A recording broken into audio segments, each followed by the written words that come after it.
कल से यानी रविवार से नवरात्रि शुरू हो रही है और ये चैत मास चल रहा है और चैत मास में हिंदुओं का नव वर्ष भी प्रारंभ होता है।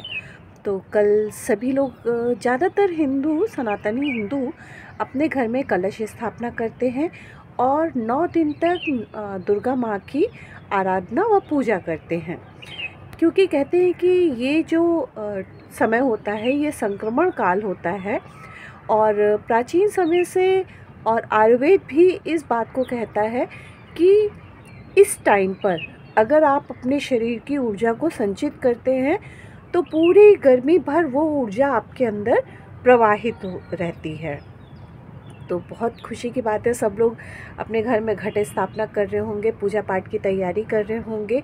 और इस नवरात्र भर मैं आपको भी माँ दुर्गा के विभिन्न स्वरूपों के बारे में आपसे कुछ ना कुछ ज़रूर शेयर करूँगी।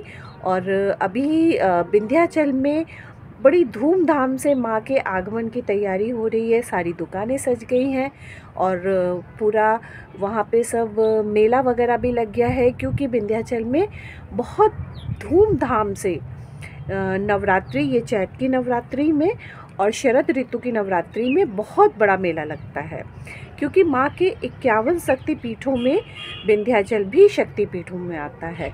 तो इसके बारे में आगे की जानकारी मैं आपको देती हूँ और आपको विंध्याचल की तैयारियों का भी दर्शन करवाती हूँ।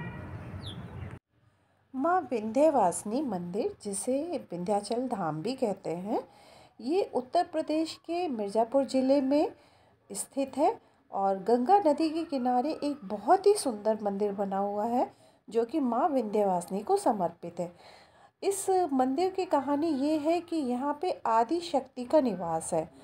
मतलब विंध्यवासिनी माँ जो है वो आद्या माँ शक्ति हैं, मतलब जागृत अवस्था में वो अभी भी वहाँ पर निवास करती हैं और विंध्याचल पर्वत सदा से ही उनका निवास स्थान रहा है। और ये भारत के 51 शक्तिपीठों में से प्रमुख शक्तिपीठ है।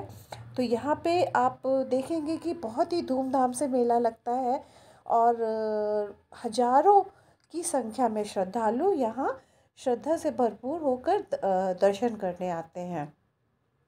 और यहाँ की महिमा ऐसी है कि जो महिषासुर राक्षस था, महिषासुर राक्षस का वध करने के लिए माँ ने उसका वध किया था और वध करने के बाद उन्होंने विंध्याचल पर्वत को ही अपना निवास स्थान बनाया था।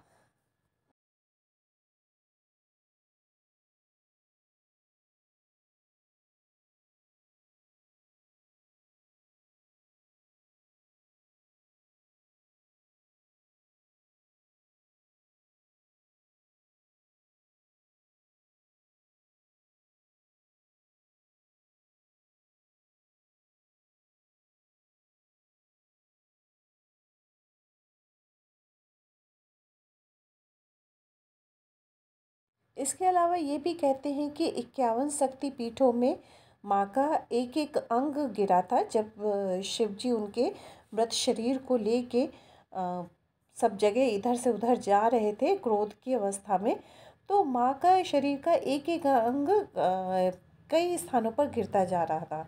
तो और लेकिन यहाँ पर जो विंध्याचल है, यहाँ पर विंध्याचल में माँ अपने पूरे शरीर के साथ विराजमान है।